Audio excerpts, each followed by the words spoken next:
ये बहुत अच्छे से फ्राई हो गए। कलर आप देखिए कितना नाइस सा कलर आ गया। एक अच्छा सा प्लेटर लें आप और उसमें फिर इसको स्पैचुला के ज़रिए निकालते जाएं।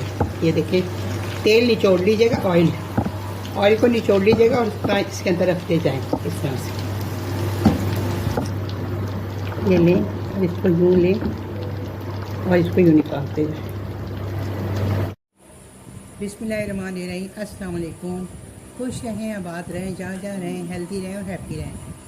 तो मैं शेफ़ शीना आपको अपने चैनल शीना किचन में वेलकम करती हूँ। और आज आप लोगों के लिए बहुत ही ज़बरदस्त रेसिपी लेके आई हूँ, जो कि आप शाम की चाय को अगर अपनी पुरलुफ्त बनाना चाहें तो ये स्नैक के तौर पे काम होगी। और अगर आपने लंच में इसको बनाना है तो ये लंच में बड़ा ज़बरदस्त आपके अच्छा लगेगा।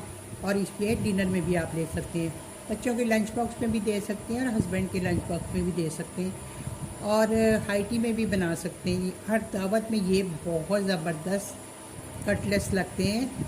तो जी हाँ, मैं आप लोगों के साथ शेयर कर रही हूँ potato chicken cutlets, Chinese style के पोटैटो चिकन कटलेट्स, जो कि बहुत ही यमी, बहुत ज़बरदस्त बनते हैं और घर के ही इंग्रेडिएंट से बेहतरीन रेसिपी बन जाती है।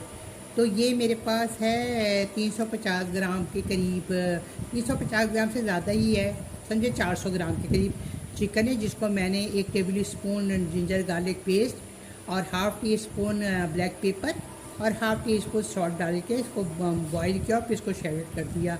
ये हैं, साथ में मेरे पास 750 ग्राम आलू हैं, जिसको मैंने बॉईल कर दिया। और मैंने बताया हुआ बॉईल करने का तरीका, तो जैसे बॉईल करें आप, ये गल जाए इसको फ़ौरन आपने गर्म पानी फेंक देना। गर्म पानी में पड़ा मत रहने दीजिएगा, वरना आपके इसके अंदर बहुत ज़्यादा पिच से हो जाएंगे और मॉइस्चर चल जाएगा इसके अंदर। तो इसलिए आपने उसको निकाल के फेंक देना है।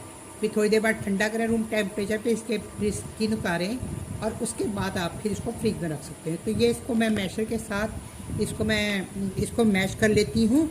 और आपसे बातें करते करते मैं साथ में इसको मैश भी करती हूँ। अच्छा, इसको आप मैशर से कर लें या फिर आप ना इसको ग्रेट कर लें, दोनों सूरतों में ज़बरदस्त हो जाता है।